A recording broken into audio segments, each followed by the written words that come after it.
Howdy and good morning. I'm Keith Fitz-Gerald. Welcome to another 5 with Fitz. Kind of a special one, actually, for reasons that'll become clear in a minute. But, I hope you're off to a great start today, as we are here in the Pacific Northwest. Like many folks, we're keen to get out of our U.S. office a bit early for the 4th. But first, we've got to finalize the July issue of One Bar Ahead, which is our premium research journal for individual investors. Now, as always, on Issue Friday, but this is Issue Thursday, so we're publishing a day early. As always, I'm super excited to share my latest research with the OBA family. Now, this time, it's like, scratch that. I'm more excited than usual. Why? Because I think I might have stumbled onto another Palantir. Now, I know that's a tall statement. I get it. But my research this month led me, albeit somewhat accidentally, to a company with true 0 to 1 potential at the intersection of two key themes that we're following very closely. Now, that's really cool because it's relatively undiscovered, despite having an entirely new way of doing things, has a tremendous TAM, T-A-M, total addressable market, and, this is the most exciting part, it is still under $5 a share, but probably not for long. Anyway, the reason I bring this up is, whether you're an OBA or not, this kind of potential comes along once in a blue moon. So as an investor, it's very important to latch on as early in the game as possible when you find it. I'll also be sharing a new look at two companies that we know well, both of which are in the proverbial doghouse right now, and one of which may actually be the world's first true sixth wave breakthrough. Now, the fact that both of these companies are unloved at the moment makes me think that picking up an extra few shares could be a smart move. Now, again, if you're not an OBAer, I hope you're thinking along similar lines. Here's why. There's two reasons, really.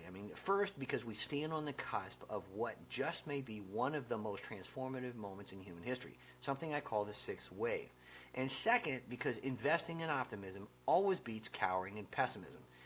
People want to believe that the worst is constantly around the corner, but newsflash, it rarely ever is, which is why we want to live our lives and grow our money with that in mind. Now, it's not as tough as Wall Street wants you to believe it is, but it does require us to think clearly. And that, my friends, is actually the tough part, the thinking clearly. It reminds me of a run I took recently. I wasn't feeling it. Maybe you've had a run like this too, or a walk. I just wasn't feeling it for a variety of reasons. The air felt heavy, every step dragged worse than the last, and I couldn't hit my stride no matter what I did. And to say I was irritated when I got back to the office is an understatement. Thing is, I knew it wasn't the run, right? I let the world intrude on what should have otherwise been a marvelous source of joy, a daybreak run, which meant that I couldn't think clearly about anything, doggone it. Now, something much deeper was gnawing at me. It's very hard to have conversations lately with folks in our lives that we don't agree with. The constant vitriol in the news or even the grocery store parking lot is just downright nasty. And don't even get me started on the whole anonymous social media keyboard warrior crowd.